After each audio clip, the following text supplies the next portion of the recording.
got my guitar, I've got my wine. Where we can go, live by the sea, swim in the ocean.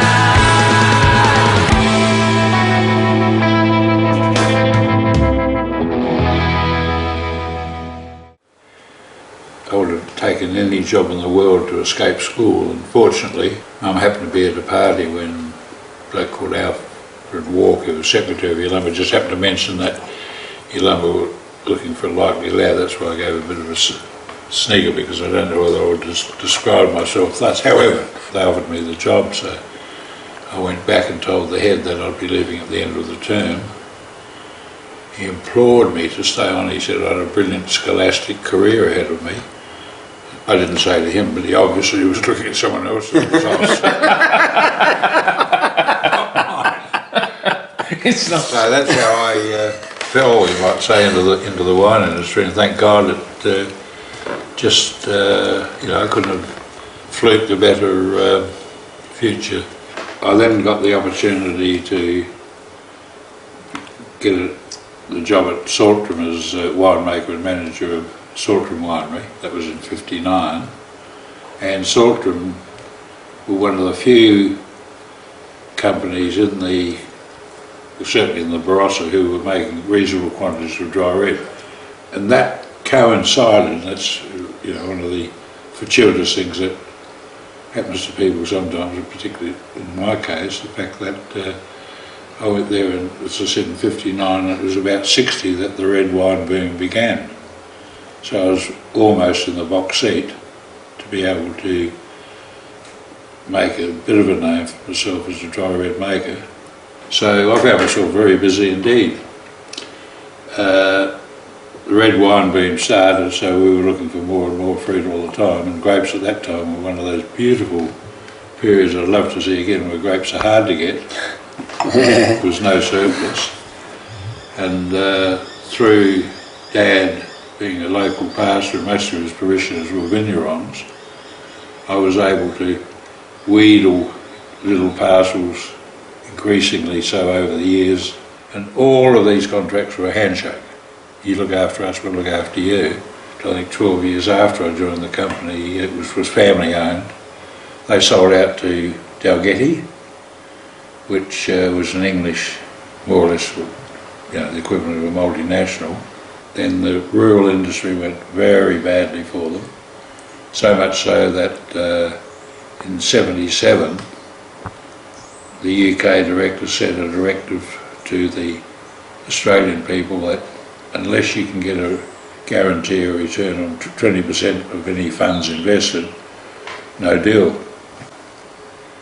No phone call or anything as far as I was concerned. I suddenly opened the mail one morning, there was a letter instructing me to inform the growers that they would not be buying any grapes for the '78 vintage. God, I just couldn't bloody believe it. And, neither could Margaret. Carry on, I'm starting to get emotional about this. The growers you grew up with, it's all part of your own community, and to have that chopped off at the knees. They asked me to send a letter to the growers. I refused to do that. So another member of the firm said, I'll do it. He signed it, silly bastard. He's dead now, so it doesn't matter. And so Peter talked and talked and talked, and to friends and relations and so on. Mainly hers. Mainly my relations. And Margaret's sister-in-law put in 100,000. While red wine sales had just plummeted, there was still a strong demand for white. I rang a bloke called Ray Kidd, at that time headed up Lindemann's. This is when we were setting up the whole scheme, and I said, Ray, would you be interested in buying any white wine for the coming '78 vintage? He said, I'd buy every bloody litre you can provide. So we agreed on the deal, and having done that, I went back to Dalgety's and said, look, explained that if we did the bulk selling to Lindemann's, this could finance the vintage. They just did not listen. So I think it was in that order, them having refused to listen, that we raised 180,000 as working capital. So away we went. and we made sufficient money not only to pay for the white grapes, to pay for the processing costs, but also to pay for all the red grapes, so the growers got payment in full. The new company, which we called Masterson, I don't know if you ever read the story of the Idyll of Miss Sarah Brown, which they made into Guys and Dolls. The chief character was a bloke called Sky Masterson. Yeah. So we... The gambler. Like be a lady. Like be a lady, do now. People thought this was an absolute gamble. We were uncertain as to what growers would follow us down here. Someone asked me, what sort of support did you get from your growers when you started here? I said, well, Jesus Christ had 12 disciples and one of them dudded him. I said, my percentage was better. We had very few growers who did not follow us here.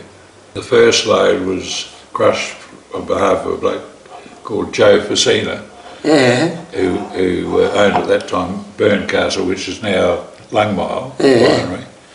And Joe gave us a contract to crush 1,500 tonnes for him, and he saved our lives twice, actually, old Joe. I think we've been crushing about 5 or 6 days. Andrew Wigan, who's still our chief winemaker, we sort of wept in each other's eyes and said, Christ, you know, this is going to be almost impossible. And Joe turned up. He said, how are things going, Peter? I said, not too bloody good, Joe. He said, a little bit of money help? I said, oh, God would have never. He said, how about 50,000? So I said, oh, that'd be terrific. So Joe wrote out this cheque. Margaret happened to be there, and I said, Margaret, take this cheque down and photostat it. And Joe said, what do you do with my cheque? I said, actually, I'm going to photostat it and frame it. And he looked somewhat displeased, and I thought, God, I hope I haven't broken some bloody Italian code of honour or something, because when Margaret came back, he said, you give me back my cheque. Oh, it was absolutely heart-stopping moment. He took it, he tore it up, and I thought, oh, what have I done? What have I done? And he said, if you're going to frame it, you write it out nice and tidily. Oh, God. Which we didn't any time. And It's still up in there. the Weybridge. It's still up the Weybridge. Many years later, when we were in Strive again, this was with the Clouds, on a Sunday morning, we were in real Strive. Joe rang up and said, you in a little bit of trouble, Peter? I said, yeah, we're in real Strive, Joe. He said, anything I can do to help? I said, yeah, you can, Joe. He said, what's that, Peter? I said, lend me 8 million quid. He said, the fuck, Peter. He says, that's a lot of money. He spoke with quite a pronounced Italian accent. He said, I'll lend you 4. And he did. And that gave us time to get up as prospectus and become a public company. So there've been some interesting times. Good Lord. But a lot of us and a lot of people that you've been talking to have seen the swings and the roundabouts and the ups and downs. And what I know is that the Barossa is absolutely on a solid bedrock foundation. And if you stick to what you know you do really well and what you believe in, it shines through. And the younger generation that you'll be meeting, and have met a lot of them, the Barossa is in very safe hands. I couldn't think of better hands.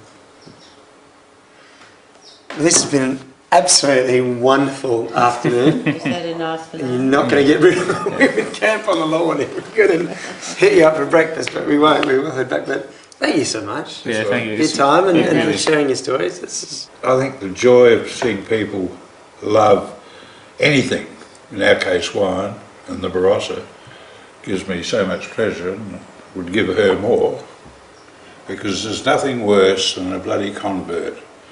And Margaret is a convert to the Barossa. And We're all converts according to you. Yeah, we can go.